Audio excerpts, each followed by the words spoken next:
Monday, on this very show, we revealed the world premiere trailer for the new Halo Wars 2 expansion, Awakening the Nightmare. And now it's demo time, baby! Joining me to put the game through its paces are Brian Gerard and Max Schlager. Max and Brian, thanks, guys. Nice to see you guys. It's great to be back. Yeah, Brian, so we're going to do live gameplay here, right? That's what I'm told. Because I said I am not having you guys back unless we're going to do it live. We'll do it live! Yeah. All right, so let's start it up and tell us what we're going to look at here. Max, want to lead in here? Yeah, we're going to be showing our new mode here, Terminus Firefight. It's a wave-based kind of horde mode, and Greg Stone is going to be demoing for us. This particular mode is really cool because you've got a base that you can build up like you would in your traditional deathmatch, but you've also got these new barricades and turrets and just waves and waves of enemies coming to get you. So Larry, you know about Firefight, right? I know it well. And, you mentioned Gears, similar horde mode. It's you versus just wave after wave of crazy amounts of enemies. It gets harder and harder in the game. You'll be able to play 3 people cooperatively. Yep. And I believe it dynamically scale and become more difficult as more players join in. So Greg's goal here is to try to stay alive. Our demo at E3 is 5 levels. 5 levels. And Greg's goal is to try to persist and not let them destroy the big spire we saw, which is called the Terminus. Greg, just a few million people watching, no big deal, buddy. So he's at it over there right now. So this is new. This is now available. Well, this content, the Awakening the Nightmare expansion, comes out this fall. This fall, so this is an early look. Yep, brand new mode. This will be the first time most people are here seeing it, but it has been playable in the show here all week at E3. And you can play as the Banished. Yeah, absolutely. Let's tell me about that. Yeah, while he's getting started, in addition to this new mode, there is a campaign expansion. So it sort of takes place a few months after the events of Halo Wars 2. Yep. And the whole campaign plays out from the perspective of Atriox and his Banished forces. And if you saw the trailer on Monday, you know they find an ancient foe we haven't seen since Halo 3. And that ancient foe is terrifying. It is, of course, the Flood. We're going to see the Flood in a little bit, right? Oh, as long as Greg lives long enough, we will definitely see some Flood. And let's be clear, you cannot miss it. So, Max, what are we taking a look at here? So Greg is basically, he's building up some different defenses here. You saw him earlier. He was taking his turrets, doing some different upgrades on them. He was building down some of the barricades there, and you've got a few different kinds. Some of them, like he's got spike traps you could place down. When you walk over it, it'll pop up and hurt people. You got barrels that you can shoot and explode, and you've got like these shield walls basically that just provide a hard barrier for enemies to get through. And the map here, one of your main goals is to expand out into different territories. We have a special scoring system for this mode that helps make it replayable. So it's all about how you control your territories and how well you can basically defeat the incoming enemies. Right, so you can see he's getting ready here. Yeah, I don't know if you play tower defense games at all, Larry, but this is kind of like that. You'll notice in the mini-map right down there, it's showing Greg exactly where the enemies are going to be spawning from, and you kind of see their path. So, like a tower defense game, he could go along that path, build the barriers that Max described, add some turrets, and kind of soften them up before they finally reach his base. I mean, that's the interesting thing about Halo Wars 2, is that there's a lot of common elements from a few different games, but each of the different game modes there's a lot of completely different strategy. Absolutely. Right? Yeah, totally. One thing Greg hasn't done, I'm going to call him out right now. Of course, there he goes. Yeah, he goes. Halo Wars multiplayer is all about your leaders, right? Yeah. So we have 2 new leaders that we're showing off at the show here that's going to be released this month as part of our DLC Season Pass. Yep. I think fans will be happy to know that the Arbiter is back. He's back. The Halo Wars Arbiter has returned. So Greg wants to make sure he's using these leader powers because they're game changers and they're there for a reason. So I'm glad to see he's now doing that.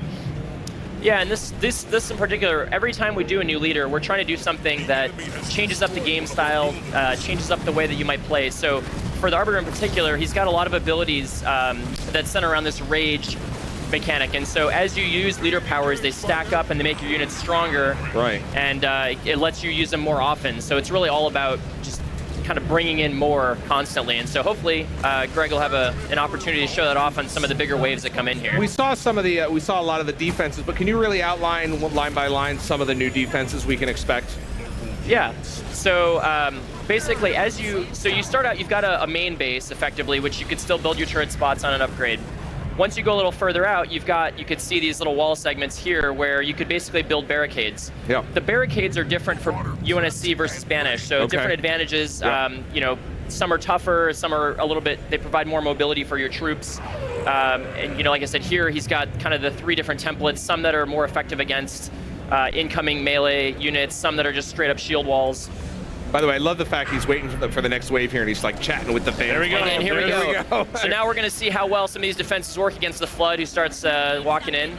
And then as you expand out and build those bases, and you also get more turret slots, and so you get different kinds of turrets you can upgrade. And all right, there we go. Yeah, we can see what's going on now. Yeah, so this is our first Flood wave starting to move in. By this time, I mean, Greg's got a pretty nice sized force, so I think he's in pretty good shape.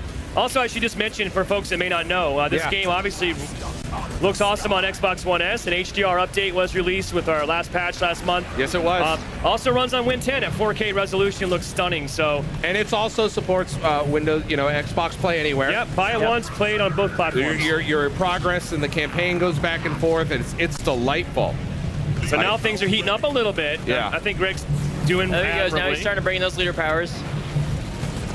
So you can imagine in a 3-player game, legendary difficulty, much more challenging, but pretty interesting. The 3 of us could pick different leaders and kind of synergize and use our leader powers in cool ways to really give us the advantage. Yeah, he's really digging in there.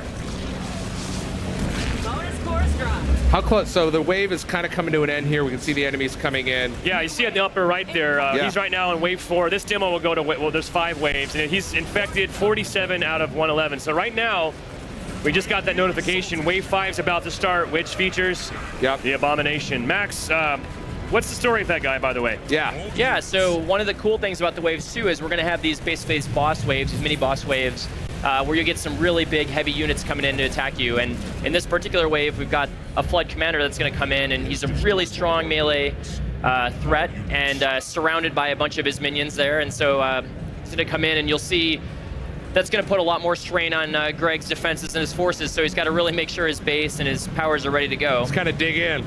Yeah, he's getting ready for it. They should be coming in any minute here. Any minute now. We're waiting for the big reveal. Don't fail me now, Greg. And, just tuning in, you're watching a little bit of Halo Wars. This is the brand new downloadable content that's coming later this year, right, Brian? Yep, it'll be out in the fall, Larry. It's a full campaign expansion. This is our new multiplayer mode called Terminus Firefight. Oh, here comes the Flood. There's the big commander. God. Yep. Now we're going to find out what Greg's made of. I'm having flashbacks to 10 plus years ago. Yeah, it's been almost 10 years since we've seen the Flood. Look at that boss in the middle. That's the Abomination. Take him down, Greg.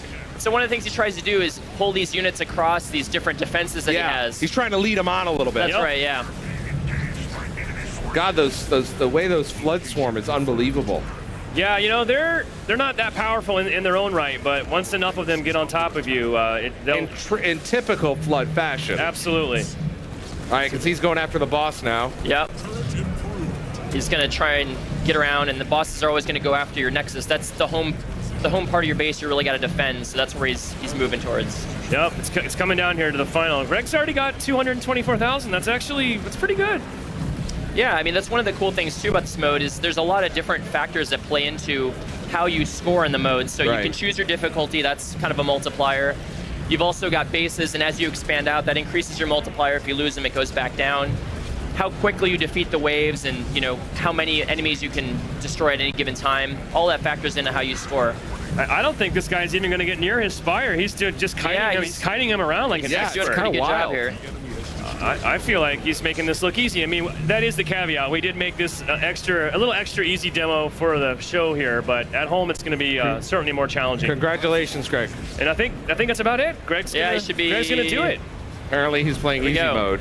Nice. Nice work, Greg. Nice work, Greg. Yeah. All right. Earlier this week, Kiki Wolfkill brought us a Halo plasma rifle that a bunch of you guys over 343 signed. And today we're going to give it away to a fan in the audience. Brian, you've been involved with the Halo community for a long time. Why don't you pick a lucky audience member? Wow, the pressure. Wow, look at this thing. Let me see. It's really hard pressure. I'm going to go for the guy in the ODS t-shirt. There you go. I'll let you. Come on up down. Here. Bring him up here.